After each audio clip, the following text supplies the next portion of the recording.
দীঘার সৈকতে প্যারাসেলিং এর মস্তি চলছে পর্যটকদের।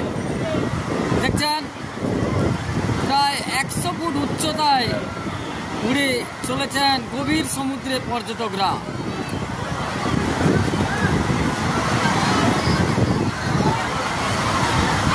নিউ দীঘার সমুদ্র সৈকতে চলছে প্যারাসেলিং।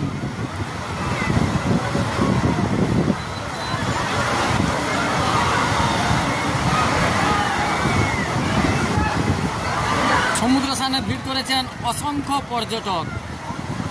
বোটে চেপে দূর সমুদ্রে যাচ্ছেন অসংখ্য পর্যটক, সেই সাথে চলছে প্যারাসেলিং। প্রায় 100 ফুট উচ্চতায় উড়ে যাচ্ছেন গভীর সমুদ্রে পর্যটকরা। দারুণ মস্তি, দারুণ মজা চলছে পর্যটকদের। প্যারাসেলিং এর মস্তি চলছে দীঘার সমুদ্রে, প্যারাসেলিং এর মস্তি।